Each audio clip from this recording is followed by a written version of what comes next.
Assalamualaikum warahmatullahi wabarakatuh. Eh, Selamat malam, Om Swastiastu. Perkenalkan Tiang Rusdianto dari kelas G ingin mempresentasikan proposal yang telah Tiang buat. Sebelumnya Tiang ucapkan terima kasih kepada Pak Doktor yang telah memberikan Tiang tugas dalam mata kuliah metodologi ini. Mudah-mudahan nanti apa yang Tiang sampaikan ini bisa bermanfaat pertama untuk diri Tiang sendiri dan untuk teman-teman semuanya. Selanjutnya terima kasih juga jadi atas bimbingannya. Kami mohon arahan nanti apabila ada hal-hal yang masih kurang dalam proposal Tiang Niki, mohon arahan dan bimbingan dari Pak Prof. Sebelumnya Tiang izin share screen dulu. Sebelumnya Tiang mohon maaf juga karena sebenarnya dari tadi Tiang mau mulai mempresentasikan hasil Tiang Niki, tapi karena yang mau yang presentasikan itu tiba-tiba hilang, jadi mohon maaf nanti ya kiranya agak kurang bagus, kurang menarik tampilan daripada hasil Tiangki. Nah, jadi baiklah, saya akan pertama membahas tentang judul proposal Tiangki, yakni pengaruh lingkungan sekolah dan kedisiplinan terhadap motivasi belajar siswa di KKM 15 Kecamatan Wonosabat. Yang sendiri Rusdianto dengan nomor NIM 22290411069. Baiklah, yang mulai daripada yang pertama yakni bab 1 pendahuluan atau yang latar belakang. Jadi pendidikan merupakan usaha sadar yang dilakukan oleh manusia agar dapat mengembangkan potensi dirinya melalui proses pembelajaran. Pendidikan mengembangkan tugas menghasilkan sumber daya manusia yang berkualitas bagi pembangunan bangsa dan negara. Selain itu, pendidikan juga berperan penting dalam rangka mengembangkan kehidupan manusia dan meningkatkan kemajuan suatu negara. Nah, selanjutnya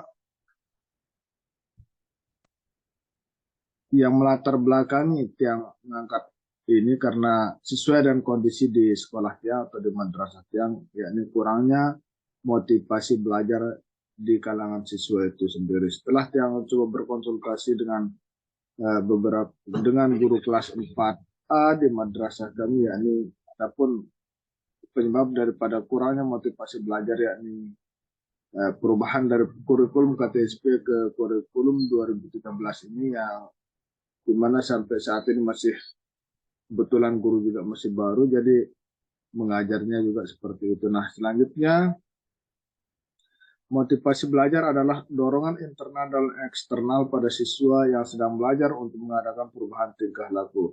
Pada umumnya dalam beberapa indikator atau unsur yang mendukung. Selanjutnya, lingkungan sekolah merupakan salah satu faktor yang mempengaruhi motivasi belajar peserta didik. Lingkungan secara fisik meliputi keadaan sekolah, sarana dan prasarana sekolahan, keadaan gedung sekolah, dan lain-lain.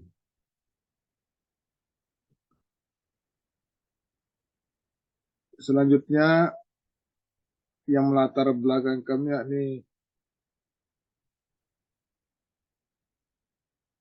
motivasi daripada peserta didik itu berbeda-beda. Hal ini dikarenakan oleh beberapa faktor antara lain sarana prasarana penunjang pembelajaran, keadaan gedung sekolah, kurikulum, dan kedisiplinan. Adapun rumusan masalah daripada proposal ini yakni pertama, apakah terdapat pengaruh lingkungan sekolah terhadap motivasi belajar siswa kelas 4 di MI Marakit Taklimat Tembang Putih Wonosabat? Yang kedua, seberapa besar pengaruh lingkungan sekolah terhadap motivasi belajar siswa kelas 4 di MI Marakit Taklimat Tembang Putih? Dan adapun tujuan penelitian ini sesuai dengan berdasarkan rumusan masalah di atas, maka tujuan penelitian ini yakni Satu, untuk mengetahui pengaruh lingkungan sekolah terhadap motivasi belajar siswa kelas 4 di MI Marakit Taklimat Wanasaba. Yang kedua, untuk mengetahui berapa besar pengaruh lingkungan sekolah terhadap motivasi belajar di MI Marakit Taklimat Tembang Putih. Selanjutnya, kajian teori. Kajian teori ini yang pertama yang ke A itu poin A itu deskripsi teori. Deskripsi teori ini terdiri dari 3 hal. Yang pertama lingkungan sekolah, motivasi belajar, dan yang ketiga itu pengaruh lingkungan sekolah terhadap motivasi belajar. Yang pertama lingkungan sekolah. Pengertian daripada lingkungan sekolah itu yakni lingkungan sekolah itu terdiri dari 2 subkata, ini lingkungan dan sekolah. Menurut Kamus Besar Bahasa Indonesia, lingkungan adalah daerah atau kawasan dan sebagainya yang termasuk di dalamnya. Secara umum, lingkungan mencakup iklim dan geografis, adat istiadat, tempat tinggal, pengetahuan, pendidikan, dan alam. Dengan kata lain, lingkungan adalah segala sesuatu yang nampak dan terdapat dalam alam kehidupan dan senantiasa berkembang. Yang selanjutnya, bentuk daripada lingkungan sekolah ini ada yang berbentuk fisik, ada yang berbentuk non-fisik. Sifat dan poin yang ketiga yakni sifat dan ciri-ciri sekolah. Sifat dan ciri-ciri sekolah ini pada dasarnya pendidikan sekolah merupakan bagian dari pendidikan keluarga yang merupakan kelanjutan dari keluarga. Di samping itu, pendidikan sekolah juga mempunyai ciri-ciri khusus sebagai berikut. Yang poin pertama itu diselenggarakan secara khusus dan dibagi atas jenjang pendidikan. Yang kedua, usia siswa atau peserta didik di suatu jenjang yang relatif homogen. Yang ketiga, waktu pendidikan relatif lama sesuai dengan program pendidikan yang harus diselesaikan. Yang keempat, isi pendidikan atau materi lebih banyak yang bersifat akademis dan umum. Yang terakhir yakni mutu pendidikan sangat ditekankan sebagai jawaban terhadap kebutuhan di masa yang akan mendatang.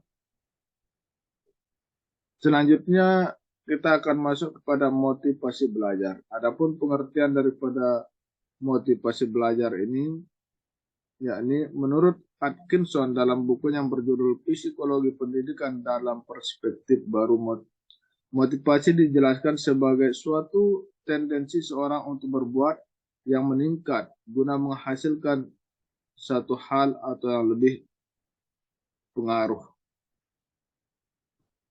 Motivasi merupakan usaha memperbesar atau mengadakan gerakan untuk mencapai tujuan tertentu. Adapun ciri-ciri dari motivasi belajar ini yang pertama, tekun menghadapi tugas. Yang kedua, ulet dalam menghadapi kesulitan. Yang ketiga, menunjukkan minat terhadap bermacam-macam masalah. Yang keempat, lebih senang bekerja secara mandiri. Yang kelima, cepat bosan pada tugas-tugas yang rutin. Yang ke-F, dapat mempertahankan pendapat. Yang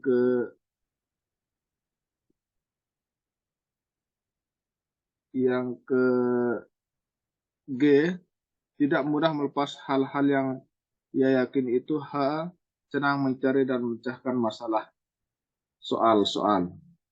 Ini daripada ciri-ciri motivasi belajar.